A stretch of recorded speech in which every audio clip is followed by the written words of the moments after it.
When was the last time you felt genuinely, fully, unexpectedly delighted? Not content or relieved, not grateful for the responsible things or measured in a way that we're grateful when things are fine, but delighted, light, surprised by something good, laughing in a way that came from somewhere you didn't plan. If you're having trouble remembering, I'm not surprised, and I want to talk to you about that. Because here's what I've noticed in myself and in some of the women I've talked to. We give ourselves permission to heal. We give ourselves permission to rest. And sometimes it's slowly and imperfectly, but we're working on it. We give ourselves permission to grieve, to be honest, and to feel the hard things. But joy we still treat like a reward. Something we'll let ourselves have once we've done enough of the serious work, once we've healed enough, once we've earned it. I want to suggest tonight that this is exactly backwards. Joy is not frivolous. It isn't irresponsible. It isn't something you get to feel after you suffered enough to deserve it. It's one of the most fundamental things a human being is built for. And you've been keeping it at arm's length for too long. Wherever you are right now, in your bed, on the couch, in a quiet room with the door closed, I want you to know that for the next few minutes, you don't have to be anyone. Not the mother, not the spouse, not the woman who holds it all together. Just you. Let's take a nice cleansing breath together.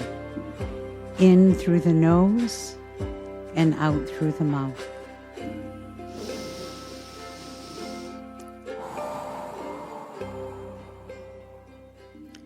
Good. I want to make a distinction that I think matters. Joy isn't the same as happiness. Happiness is a condition, and it depends on circumstances, on things going well. It depends on the people around you being okay, on the day cooperating. Happiness is wonderful when it shows up, and it's entirely reasonable to want it. But it's also contingent, and it requires the right conditions. Joy is something different. Joy is the thing that breaks through regardless of the conditions. It's the laugh that comes out of nowhere in the middle of a hard time in your life. It's the moment of genuine delight at something small. A dog doing a ridiculous trick, a song that arrives at exactly the right time, a conversation that goes somewhere completely unexpected and wonderful. Joy doesn't require the circumstances to cooperate. It erupts through them. And that's exactly why joy at an arm's length is such a loss. Because joy is available almost always in some form. I've spent a long time thinking joy was to be earned after all the demands were met. It's not that I was joyless. I want to be clear about that. I've always been capable of laughing. But I treated joy the way I treated rest, as something I'd let myself have after the more pressing things were handled. There was always something more pressing. The work, the healing, the things I needed to understand about myself, the patterns to name, the relationships to tend, the responsibilities that were genuinely mine to carry. All of that's real. All of it mattered. But somewhere in the midst of all that earnest, faithful seriousness, I lost something. I lost the ability to be caught off guard by something wonderful, to let a moment of genuine delight be just that, a moment of genuine delight, requiring no justification and no context, no connection to my purpose or my growth or my becoming. Just something is funny or something is beautiful. Something that made me feel for 30 seconds like a child who hasn't learned to be careful yet about how much she enjoys things. That capacity came back, and slowly, and it wasn't all at once.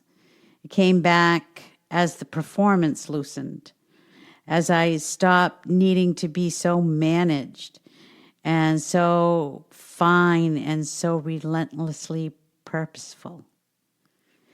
As I got quieter, joy got louder. As I stopped running, it caught up. Here's what I want you to know about joy for women in this time of our lives. First, joy doesn't require that everything is okay. Some of the most joyful moments I've had in recent years have arrived in the middle of difficult seasons. Joy and grief can coexist.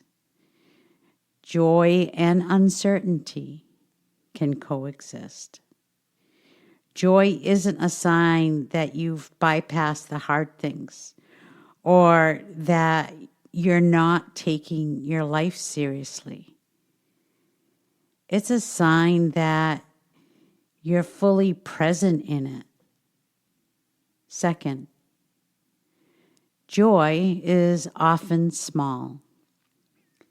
We sometimes wait for the big version, the extraordinary trip, the milestone achievement, the perfect day. But joy most often arrives in the small things. The morning that happens to be exactly right. The phone call with someone who really knows you. Or maybe it's time in your flower garden, tending and nurturing them. Or maybe it's the thing that your pet does that makes you burst out laughing before you even have a chance to compose yourself. Third, joy requires a certain kind of availability.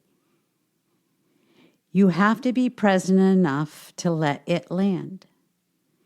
If you're always managing, always anticipating, always running the inventory of what needs to be done, joy will slip past you.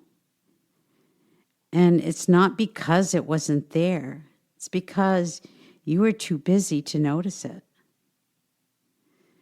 And that's the real cost of the overthinker or the overmanaging life. Not just the exhaustion, not just the disconnection, the loss of delight, the loss of the capacity to be surprised by something good. And here's the beautiful thing. It's all recoverable, every bit of it. This week, I want you to notice joy when it shows up. Not manufactured, not seeking it out with great effort. Just notice it when it arrives. The small, ordinary, unremarkable moments of genuine delight. And when you notice one, don't move past it immediately. Stay in it for an extra few seconds. Let it be what it is. Let yourself be someone who just felt something good without immediately filing it away and moving on to the next thing. You are allowed to linger in the good things. That isn't self-indulgence. That's a woman who has learned how to live in her own life. May something delight you this week. Something small and unexpected. Something that makes you laugh before you can think about it. Something that catches you maybe off guard and reminds you just for a moment what it feels like to be fully, lightly, freely alive. You've done so much serious work. You've been so faithful to the hard questions. You've earned a Tuesday that surprises you with something wonderful. So let it in.